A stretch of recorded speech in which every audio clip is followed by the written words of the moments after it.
Alhamdulillah wassalatu wassalamu ala Rasulillah wa ala alihi wa ashabihi wa man walah wa la hawla wa la quwwata illa billah. Amma ba'd. Ikhwah sekalian yang Allah muliakan, pada pagi hari yang ini kita alhamdulillah dengan izin dan taufik dari Allah bisa melaksanakan sholat subuh berjamaah. Semoga kita semua terlepas dari sifat kemunafikan. Sholat yang terasa sangat berat dirasakan oleh orang-orang munafik adalah sholat subuh dan sholat isya berjamaah. Sehingga Rasulullah SAW bersabda, "Lau ya'lamuna ma fihima la atauhuma wa la habwa."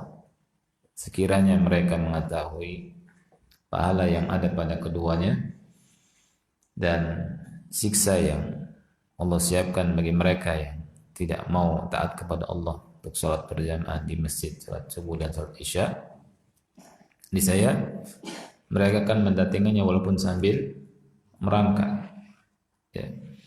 Dan alhamdulillah kita sudah melaksanakan sholat subuh. Bismillah.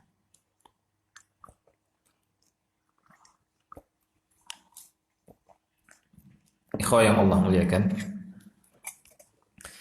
di pagi hari yang cerah ini kita akan bahas sedikit tentang aku atau pengakuan yang tidak bermakna. Ya. Pengakuan tanpa bukti itu pengakuan yang palsu. Ya. Di dalam surat Ali Imran ayat ke-67 sampai ke-68 Allah Subhanahu wa taala berfirman, "Ma kana Ibrahimu Yahudiyya wala Nasraniyya walakin kana hanifan muslima wa ma kana minal musyrikin.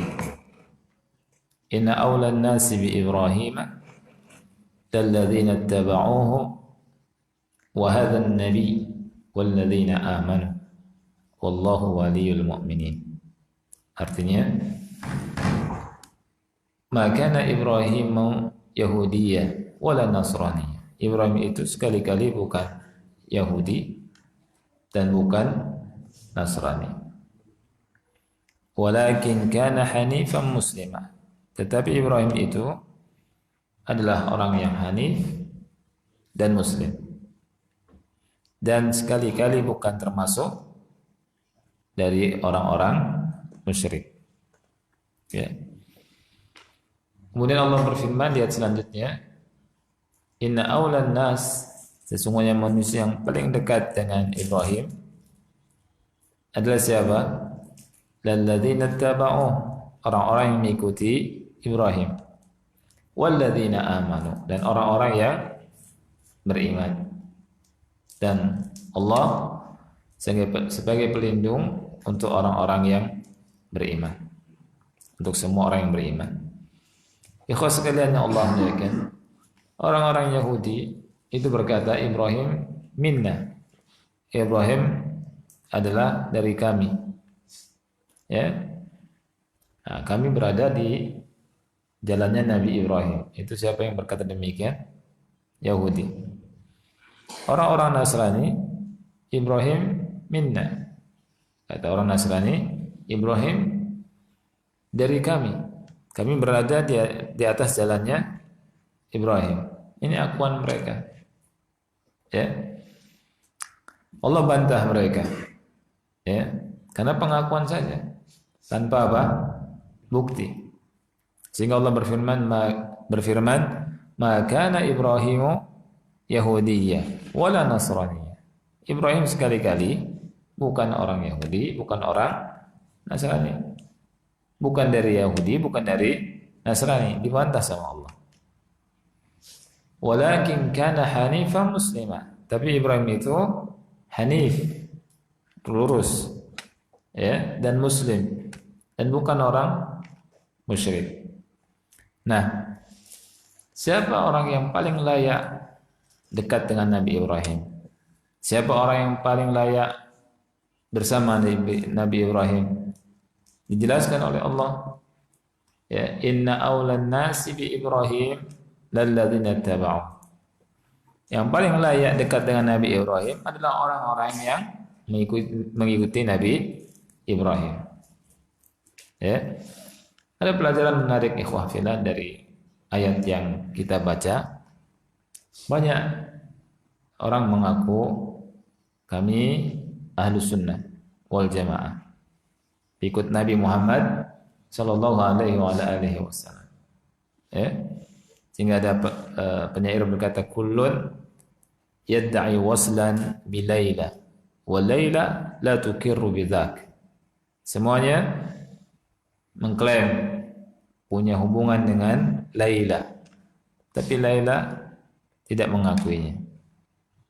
Semua berkata kami berada di atas manhaj Ahlussunnah wal Jamaah, ya, tapi jauh panggang daripada api.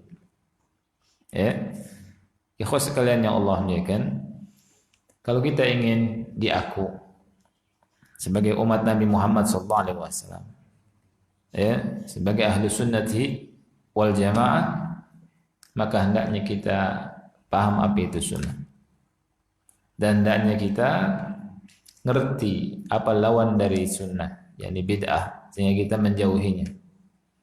Ya, kita semua berharap diaku oleh Nabi Muhammad sebagai umatnya, karena nauzubillah nanti di akhirat kelak ada orang-orang yang diusir dari telaga Nabi Muhammad sallallahu alaihi wasallam. Ya, Rasul bilang itu umatku, umatku. Kemudian dihalangi dan diusir mereka. Dikatakan kepada Nabi Muhammad, innaka la tadri ma ahdatsu ba'da. Sesungguhnya engkau wahai Muhammad tidak tahu apa yang telah mereka perbuat setelah sepeninggal engkau dari perkara-perkara yang baru. Mereka merubah-rubah agama Allah. Oleh karena itu ikhwan fillah, kita sebagai umat Nabi Muhammad SAW wajib berpegang teguh dengan sunnah Rasul SAW. Kita pelajari sunnah-sunnah Rasul, kemudian kita amalkan dalam kehidupan kita sunnah-sunnah Nabi yang mulia alaihi salatu wassalam. Ya.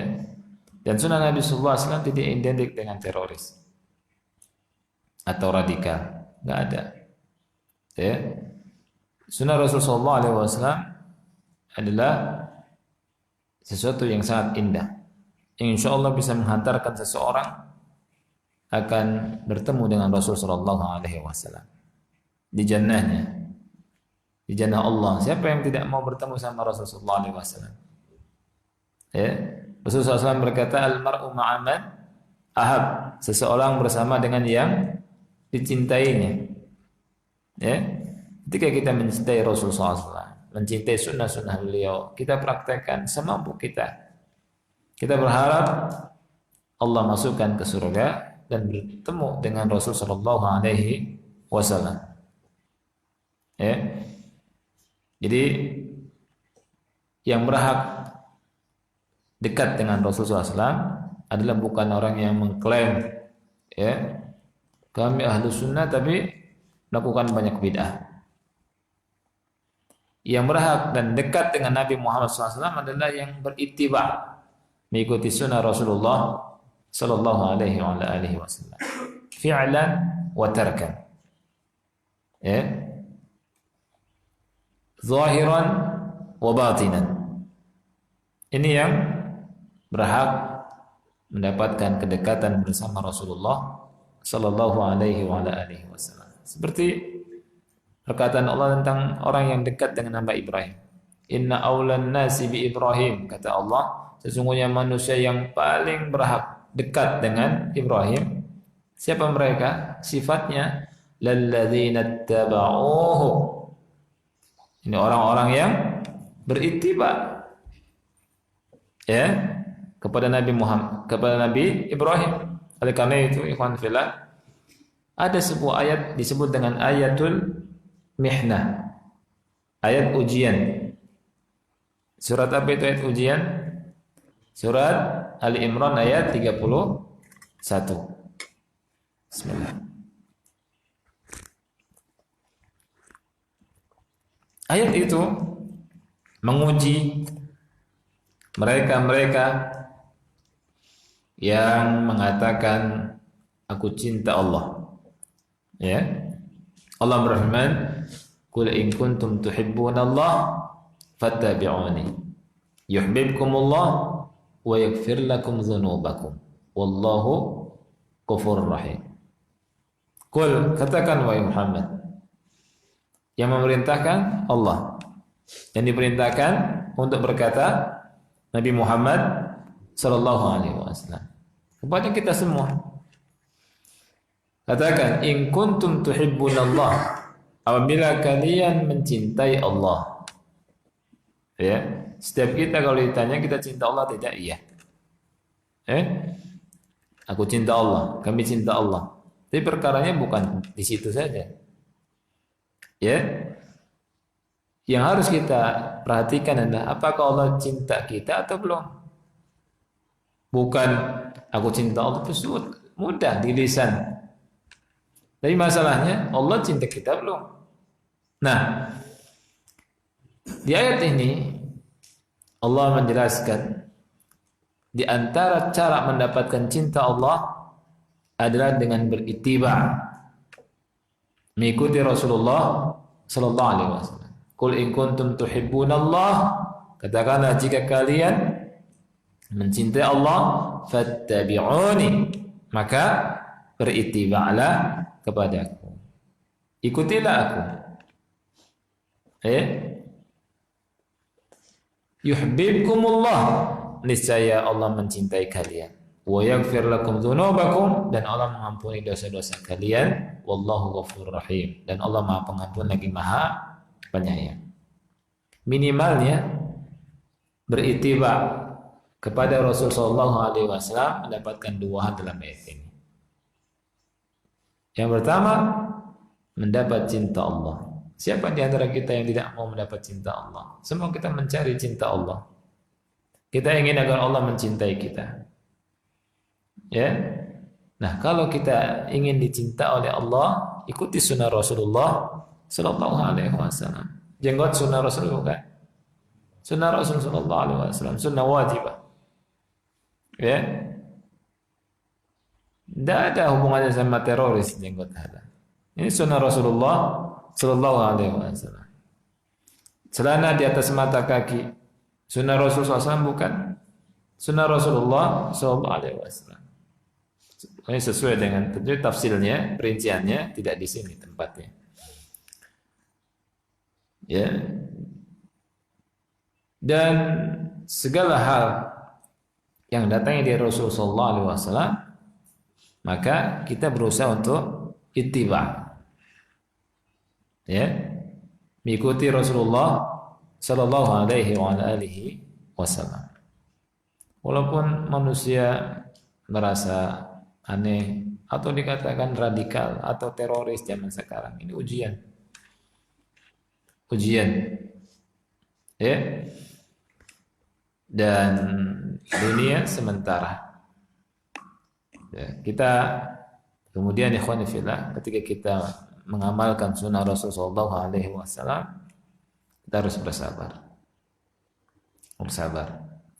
Ada Ibrahim bin Adham, ya, pun ada cerita dia lagi jalan, ada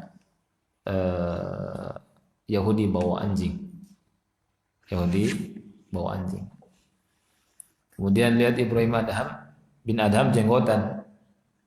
Nah, Yahudi itu bilang, "Ya Ibrahim, alihyatuka adharu min dhanabi hadzal kalb am dhanabu hadzal kalb adharu min lihyatik?" Wahai Ibrahim, apakah jenggotmu itu lebih suci dari ekor anjing ini, atau ekor anjing ini lebih suci daripada jenggotmu? Kalau misalkan salah satu antum begitu kan gimana? Jenggot langsung pegang, jenggot anjing, waduh. Ya tidak. Dengan tenang, dipenuhi dengan keimanan, ya. Nah, dia berkata, In kanat fil jannah la hiya atharu min dhanabi kalbik. Wa in kanat fil nar la dhanabu kalbika atharu minha. Kalau jenggotku masuk surga, maka lebih suci daripada ekor anjing. Kalau masuk neraka jenggotku ini, maka ekor anjingmu lebih suci daripada jenggotku. Orang Yahudi kaget, kok nggak marah? Ya, malah mengingatkan surga dan neraka. Akhirnya dia mengucapkan syahadat, masuk Islam tuh orang Yahudi. Asyhadu an la ilaha illallah wa asyhadu anna rasulullah. Nah, kita butuh ikhwan di masa-masa yang banyak orang jahil tentang sunnah Rasulullah SAW untuk bersabar. Ya, dakwah itu bukan dengan mencela, ya, bukan dengan keras nggak karuan, tapi sabar. Umat masih jahil, ya. Dan mereka katakan ini itu karena kebanyakan belum apa? Belum tahu. Subhanallah ikhwan, dengan kejadian yang sekarang lagi viral, radikal, ya, Islam radikal, ya, terus disangkut pautkan dengan cadar, disangkut pautkan dengan celana cingkrang. Subhanallah, itu iklan gratis sebenarnya. Yang dulu orang nggak tahu celana cingkrang itu ada hadisnya, jadi tahu ada hadisnya. Oh, ini sunnah Rasul. Ya. Kemudian yang dulu nggak tahu cadar itu adalah ada syariatnya, jadi tahu. Dan yang belanya orang awam lagi. Subhanallah. Yang bela cadar orang awam. Ya. Yang nggak jilbaban bela cadar. Bagus kok. Gitu kan? Kemudian orang awam bilang, cadar celana cingkrang apa hubungannya sama teroris? Ini orang awam.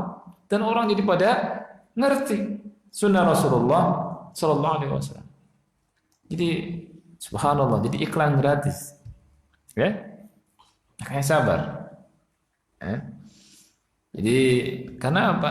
Sunnah itu cahaya yang akan terus, dan Allah akan menyempurnakan cahayanya. Dan siapa yang akan memadamkan cahaya Allah, bukan cahaya Allah yang padam, tapi dia yang akan padam. Ikhwafillah, mungkin ini saja yang bisa Anda sampaikan, ya. Ini kultum kepanjangan. Kultum itu kuliah 7 menit. Nah, mudah-mudahan manfaat, ya. Kita akhiri subhanakallahumma wa bihamdika asyhadu an la ilaha illa anta astaghfiruka wa atubu ilaik. Wassalamualaikum warahmatullahi wabarakatuh. Bismillah.